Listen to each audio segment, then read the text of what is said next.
स्वागत है मेरे यूट्यूब चैनल क्रिकेट ज्ञान पे। और आज हम कवर करने वाले हैं तीसरा T20 जो कि साउथहैम्पटन में ही खेला जाने वाला है बिटवीन इंग्लैंड और ऑस्ट्रेलिया।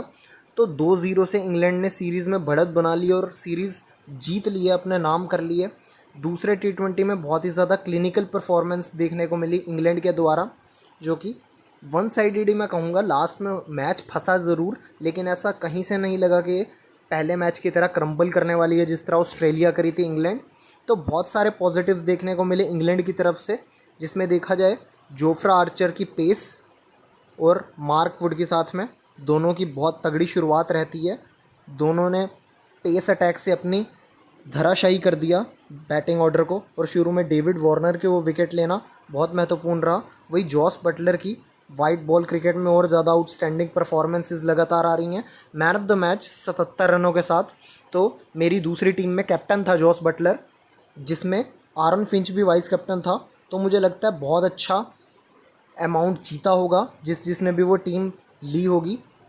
बाकी ऑस्ट्रेलिया को काफ़ी कुछ सोचना पड़ेगा बैटिंग ऑर्डर के साथ। बहुत सी चीज़ें ऐसी लगी, मुझे लगा कि कैरी को तीसरे नंबर पे भेजने का मतलब नहीं था जब आपकी टीम में स्टीव स्मिथ जैसा दिग्गज बैठा हो, जिसका रोल ही यही है कि टीम को उभारना, जल्दी विकेटें गिरने से और आगे लेके जाना। तो वो एक मूव समझ नहीं आई। बाकी काफ़ी कुछ सोचने वाला है। और आइए मैं आपको फाइनल ड्रीम टीम आपकी देने वाला हूँ। चैनल को फटाफट सब्सक्राइब कर लीजिएगा दोस्तों, अगर अभी तक चैनल को सब्सक्राइब नहीं करा है, जिससे बेल आइकन दबा के आपको नोटिफिकेशंस भी मेरे चैनल की मिलती रहेंगी लगातार। तो आइए शुरू करते हैं, फटाफट देख लेते हैं कौन कौन से प्लेयर मेरी टीम में रहने वाले हैं और किस किस को टीम में जगह नहीं मिलने वाली है। तो आइए शुरू कर लेते हैं। पहली पिक रहने वाली है 2 आउटस्टैंडिंग परफॉर्मेंसेस के बाद एक 44 रन। पहले मैच में स्टार्ट बहुत तगड़ी दी थी और इसमें शुरू में जॉस बटलर संभल के खेला, बाद में हमला बोला। 77 run, man of the match, साथ में 3 कैचेस भी पकड़े, जो कि मैं हमेशा डिस्कस करता हूँ कि विकेट कीपर्स एक एक्स्ट्रा बेनिफिट आपको अपने ड्रीम 11 की टीम में देंगे। क्यों देंगे? क्योंकि वो कैचेस ज़्यादा पकड़ते हैं, फील्डर्स से ज़्यादा अपॉर्चुनिटीज़ मिलती हैं हमेशा कैचिंग्स की, स्टंपिंग्स भी कर देते हैं। तो Jos Butler obvious reasons hot shot favourite रहने वाला है और वाइट बॉल क्रिकेट में छाप लगातार छोड़ता है। बहुत पॉजिटिव रहेगा ये राजस्थान रॉयल्स के लिए भी, उनके लिए खेलने वाला है आगे। फॉर्म में चल रहा है। वो टेस्ट मैच में जो इसके ऊपर तलवार लटक रही थी कि टीम से ड्रॉप होने के चांसेस बहुत ज़्यादा थे, जॉस बटलर ने खुद कहा था। तो वो परफॉर्म करना टेस्ट मैच में पाकिस्तान के साथ, उसके बाद पीछे मुड़ के नहीं देखा इसने। लगातार कॉन्फिडेंस बहुत हाई हो चुका है। तो जॉस बटलर मेरी पहली पिक रहने वाली है यहाँ पे। और मैं अंडर फायर जॉनी बेयरस्टो के साथ भी जाऊँगा। बहुत ही ज़्यादा ऑर्डिनरी अभी तक सीरीज़ रही है, चाहे पाकिस्तान के साथ देख लो। सिर्फ एक 44 रन का कंट्रीब्यूशन दूसरे T20 में करा था, उसके अलावा कुछ खास कंट्रीब्यूशन था नहीं। और ऑस्ट्रेलिया की सीरीज़ में भी अभी तक 2 सिंगल डिजिट स्कोर्स इन्होंने बनाए हैं। लेकिन बड़ा प्लेयर है और वाइट बॉल क्रिकेट का बहुत तगड़ा प्लेयर है। ODI क्रिकेट का तो उसमें लाजवाब है। T20 क्रिकेट में भी बहुत छाप छोड़ता है अपनी जब भी गेम खेलता है। एक बार टिकने की देर है जॉनी बेयरस्टो, मुझे लगता है जहाँ उसने 15-20 बॉलें खेली वो फिर कॉन्फिडेंस आ जाएगा। फिर आप चौका छक्कों की बरसात देखेंगे इस प्लेयर के साथ। और चौके छक्के ज़्यादा मारता है ये प्लेयर, स्ट्राइक रेट ज़्यादा रहती है, तो उसके हमेशा एक्स्ट्रा पॉइंट्स मिलेंगे। तो हालांकि Jonny Bairstow high risk player इस टाइम बना हुआ है, लेकिन इनकन्सिस्टेंसी बहुत है जो पहले देखने को नहीं मिलती थी पिछले साल। थोड़ा सा रस्टी दिखाई दे रहा है क्योंकि क्रिकेट बहुत टाइम से नहीं खेला है। लॉकडाउन के बाद टेस्ट सीरीज़ में से बाहर था ये, वेस्ट इंडीज़ के साथ, पाकिस्तान के साथ भी, लेकिन थोड़ा टाइम देना पड़ेगा। तो मैं हमेशा बैक करता हूँ अपने प्लेयर्स को। मेरे यूट्यूब चैनल में यही चीज़ हटके मिलेगी कि लास्ट मैच की परफॉर्मेंस मैटर नहीं करती। जो प्लेयर मुझे लगता है वो मैं लेता हूँ।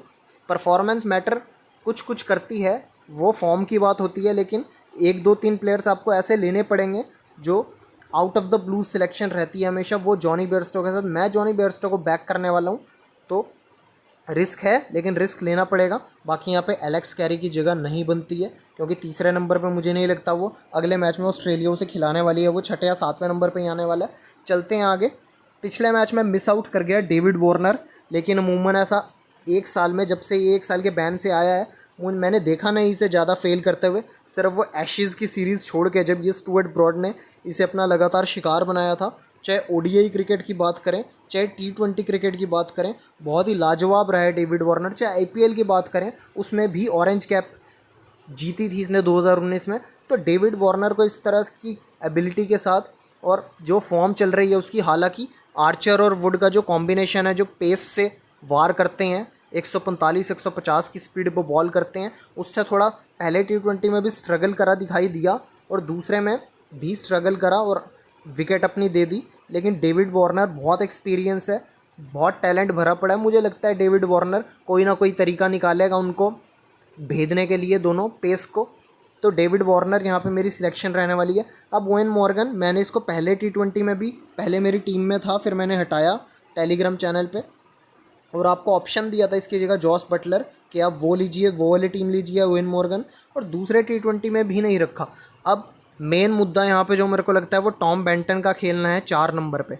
अब टॉम बेंटन का स्पॉट है जो वो सबसे ज़्यादा कंफर्टेबल रहता है, वो ओपनिंग पे रहता है। अब ओपनिंग पे जोनी बेयरस्टो और जॉस बटलर के कॉम्बिनेशन को नहीं छेड़ा जा सकता, तो टॉम बेंटन 4 पे आ रहा है, जो कि सारी टीम का बैलेंस ख़राब कर रहा है, जो कि ओवेन मॉर्गन का नंबर है 4 नंबर। मुझे जो फीलिंग आती है मॉर्गन का 4 नंबर है। जो आपके टीम के बेस्ट बैट्समैन होते हैं वो 1 2 3 4 पे खेलने चाहिए, तो इस वजह से रिदम डिस्टर्ब हो चुकी है, इसीलिए ओवेन मॉर्गन में इन्वेस्ट करना थोड़ा सा रिस्की नज़र आता है। लेकिन क्लास प्लेयर है, फॉर्म बहुत लाजवाब रही है 1-2 साल से, आप इन्वेस्ट कर सकते हो बिल्कुल। अगर इंग्लैंड की 1-2 विकेटें शुरू में गिरी तो इसकी बैटिंग आएगी, परफॉर्म कर सकता है, तो मैं रिकमेंडेड मेरे लिए ओवेन मॉर्गन है। हालांकि मैं टीम में नहीं ले रहा हूँ, उससे अच्छे ऑप्शंस तराशने की कोशिश कर रहा हूँ। बाकी क्रेडिट्स का भी बहुत ज़्यादा पंगा है, तो मुझे लगता है आरॉन फिंच एक ज़्यादा अच्छा ऑप्शन है या स्टीव स्मिथ मॉर्गन से, क्योंकि अपॉर्चुनिटीज़ उस हिसाब से नहीं मिलेंगी। मिलेगी भी तो आते ही आपको अटैक करना पड़ेगा और इस चक्कर में आपकी विकेट जाने के भी बहुत चांस रहेंगे। 5वें-6ठे नंबर पे खेलने का यही सबसे बड़ा नुकसान होता है, अनटिल एंड अनलेस बहुत आप में स्पेशल टैलेंट हो, जैसे माइक हसी में किसी टाइम में होता था, या MS धोनी या माइकल बेवन। 5वां-6ठा नंबर बहुत आसान नहीं होता है, इसीलिए हालांकि ओवेन मॉर्गन मैं आपको रिकमेंड कर रहा हूँ, आप ले सकते हो अपने रिस्क पे। बाकी मैं आरॉन फिंच के साथ जाऊँगा, आउटस्टैंडिंग फॉर्म चल रही है, captain leading from the front, अपने आप परफॉर्म कर रहा है। हालांकि टीम नहीं जीत रही है, पिछले मैच में 2 अभी तक 40+ स्कोर्स कर चुका है, हालांकि 50 का आंकड़ा नहीं पार करा है, लेकिन कॉन्फिडेंस इसकी बैटिंग में देखते ही बन रहा है शॉर्ट फॉर्मेट में, चाहे फिर वो वनडे क्रिकेट हो या T20 हो। तो Aaron Finch without a doubt मेरी यहाँ सिलेक्शन रहने वाली है। अब एक मुद्दा है यहाँ पे स्टीव स्मिथ।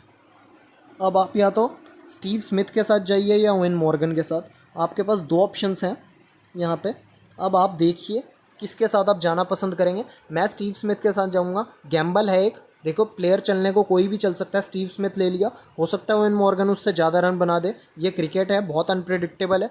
लेकिन स्टीव स्मिथ की जो लय मुझे दिखाई दी दूसरे T20 में, एक तो उसको तीसरे नंबर पे ना खिलाने की सबसे बड़ी भूल ऑस्ट्रेलियन टीम मैनेजमेंट की, जो कि उसका फिक्स स्पॉट होना चाहिए, क्लास प्लेयर है जो, और 10 रन मारे उसके बाद रन आउट हुआ, लेकिन जो 2 शॉट्स मारे उसने, एक चौका फिर एक छक्का, कॉन्फिडेंस झलक रहा था। तो मुझे लगता है स्टीव स्मिथ भूखा है और रन बिल्कुल स्टीव स्मिथ के बल्ले से निकल सकते हैं, तो मैं स्टीव स्मिथ के साथ जाने वाला हूँ। हालांकि 2 फेलियर्स के बाद आप देख सकते हैं स्टीव स्मिथ का स्टॉक गिर चुका है, लेकिन टेंशन लेने वाली बात इतनी है नहीं, तो स्टीव स्मिथ यहाँ पे मैं लेने वाला हूँ। बाकी डेविड मलन, कंसिस्टेंसी का एक नया नाम देखने को मिल रहा है, उसका नाम है डेविड मलन, T20 स्पेशलिस्ट है, ये मैंने कहा था। और ये भी कहा था कि डेविड मलन मैं टीम में लूँगा, जब पहले T20 में भी 50% लोगों ने डेविड मलन को अपनी टीम में लिया था, क्योंकि बड़े बड़े दिग्गज इतने इंग्लैंड की बैटिंग लाइनअप में हैं कि डेविड मलन इतना कंसिस्टेंट परफॉर्मर का नाम भी थोड़ा सा छुप जाता है। 50+ की एवरेज T20 फॉर्मेट में आप मुझे बताइए किसकी है, एक विराट कोहली है या बाबर आजम है। 50+ की एवरेज बहुत ही ज़्यादा शानदार एवरेज मानी जाती है किसी भी फॉर्मेट में, और T20 में तो बहुत ही लाजवाब है। तो डेविड मलन ने दोनों मैचेस में अभी तक परफॉर्म करा है, एक में 50+ का स्कोर और दूसरे मैच में भी 42 रन मारे, 50 मिस करी, लेकिन बहुत ही आउटस्टैंडिंग फॉर्म है। तो मैं डेविड मलन के साथ जाऊंगा।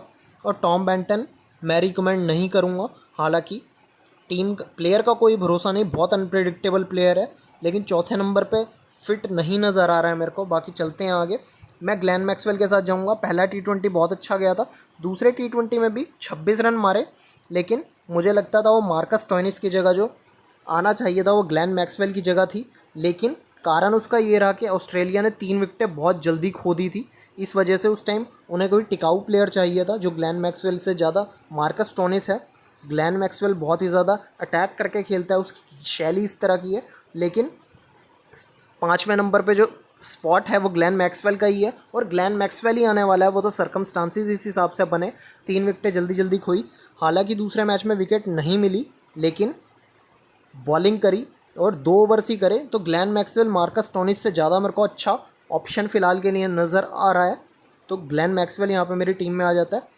अब मार्कस स्टोनिस को मैंने पहले T20 में भी लिया और दूसरे T20 में भी लिया, और उम्मीद यही थी कि बॉलिंग करेगा थोड़ी बहुत और चांस रहेगा विकेट मिलने की, जो कि इसने नहीं करी। ये बहुत बड़ी बात है, ध्यान से सुनना दोस्तों।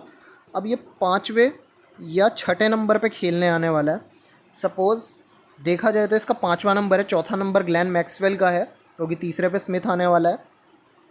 अब 5वें नंबर पे इसकी हर मैच में बैटिंग ऐसा नहीं है कि शुरू में ही आएगी, हो सकता है बाद में आए, हो सकता है ना आए 5वें या 6ठे नंबर पे। 5वें नंबर पे मान के चलिए तो एक बहुत ही ज़्यादा रिस्की प्रोपोजिशन बन जाती है मार्कस स्टोनिस को लेना। इससे अच्छा ऑप्शन मैं तराशना चाहूँगा। मुझे एक्सपेक्टेशंस थी कि ये थोड़ी बहुत बॉलिंग भी करेगा, हालांकि ऑप्शन बहुत लाजवाब है 5वें नंबर पे, लेकिन मैं इसकी बजाय कोई बॉलर चूज़ करना ज़्यादा पसंद करूँगा, क्योंकि 5वें नंबर पे वैसे ही खेलना बिल्कुल आसान नहीं रहता है। और एक आध मैच में आप 1-2 मैच में परफॉर्म कर सकते हो, लेकिन फिर 3-4 मैचेस आप फेल भी कर सकते हो। तो मार्कस स्टोनिस की जगह मुझे लगता है मैं दूसरा ऑप्शन तलाशूँगा। हालांकि 2 मैचेस अभी तक अच्छे गए हैं, ठीक ठाक कंट्रीब्यूशन दिया है। पहले मैच में फिनिशिंग लाइन तक नहीं पहुँचा पाए, फिर भी आप लोग हैं मार्कस स्टोनिस, ले सकते हो, रिकमेंडेड है, अपने रिस्क पे लीजिए। बाकी मोइन अली को मैं प्रेफर नहीं करूँगा, बहुत नीचे खेलने आता है और उस हिसाब से उसको कंट्रीब्यूशन करने का मौका नहीं मिलने वाला है। बाकी चलते हैं आगे। अब यहाँ पे फिर से देखने वाली बात है, बॉलर्स में हमेशा कशमकश बनी रहती है, क्योंकि बॉलिंग डिपार्टमेंट एक ऐसी देखी जाती है क्रिकेट में, और ख़ासकर T20 क्रिकेट में किसी बॉलर का कोई भरोसा नहीं है, कौन किस दिन विकेटें ले जाए, हमेशा क्वेश्चन मार्क बना रहता है। अब ऑप्शंस फिर से क्रेडिट्स का इशू है बहुत ज़्यादा, तो फिर से मेरे पास वही ऑप्शंस आ चुके हैं। Jofra Archer, Adil Rashid, PAT Cummins और मिचेल स्टार्क में से एक कोई सिलेक्ट कर सकता हूँ। मिचेल स्टार्क मुझे नहीं लगता, बहुत टाइम से रस्टी दिखाई दिया है और वो फॉर्म नज़र नहीं आ रही है, हालांकि 1 विकेट मिली पिछले मैच में। तो मिचेल स्टार्क यहाँ पे मैं एज्यूम इसे कर रहा हूँ कि मिचेल स्टार्क को मैं नहीं लेने वाला हूँ। आदिल रशीद भी 1 ही विकेट मिली पिछले मैच में, और हालांकि विकेट टेकर बहुत तगड़ा है, लेकिन आर्चर और पैट कमिंस में से ज़्यादा मैं प्रेफर करूँगा दोनों में से। अब आर्चर के पास पेस है, लेकिन पैट कमिंस के पास पेस भी है, साथ में एक्यूरेसी भी है। और पैट कमिंस का एक और फ़ायदा है, 7वें 8वें नंबर पे अगर टीम क्रम्बल करती है तो इसका बैटिंग में भी एक एक्स्ट्रा एज लेके चल रहा है ये, जो कि आपने दूसरे T20 में भी देखा, 13 रन बनाए बहुत ही कम गेंदों में।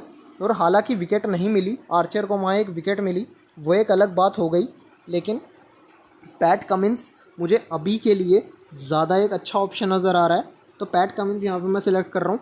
आप कोई भी सिलेक्ट कर सकते हैं, ये एक तरह का गैम्बल ही है, ऐसा नहीं है मैंने पैट कमिंस ले लिया तो 100% श्योरिटी है कि वही इन तीनों से या दोनों से अच्छा परफॉर्म करने वाला है। जोफ्रा आर्चर भी यहाँ रिकमेंडेड है। आदिल रशीद विकेट टेकर है इंग्लैंड के लिए, बहुत लाजवाब, वो भी आप ले सकते हैं। बाकी मिचेल स्टार्क को भी ट्राई कर सकते हैं, हमेशा से शॉर्ट फॉर्मेट में वो बहुत लाजवाब रहा है। तो पैट कमिंस फ़िलहाल के मैंने फ़ाइनल कर लिया। अब यहाँ पर टॉम करन 2 मैचेस में परफॉर्मेंस नहीं आ रही है, लेकिन भरोसा कुछ नहीं है, मैं यही कहूँगा फिर भी विकेट्स ले सकता है। लेकिन मैं क्रिस जॉर्डन के साथ जाऊँगा, जो कि पिछले मैच में भी शानदार रहा, 2 विकेटें ली और डेथ में बॉलिंग करता है, यॉर्कर्स का मास्टर है, तो विकेट्स मिलने के चांस ज़्यादा बढ़ जाते हैं। और ऊपर से आउटस्टैंडिंग फील्डिंग है, एक तगड़ा रन आउट करा था पहले इस दूसरे T20 में भी, तो आप देख सकते हैं बहुत ही ज़्यादा लाजवाब है क्रिस जॉर्डन। मैं मानता हूँ रविंद्र जडेजा के साथ साथ टॉप मोस्ट इस टाइम फील्डर बना हुआ है पूरे वर्ल्ड में, तो क्रिस जॉर्डन एक बहुत अच्छा ऑप्शन है।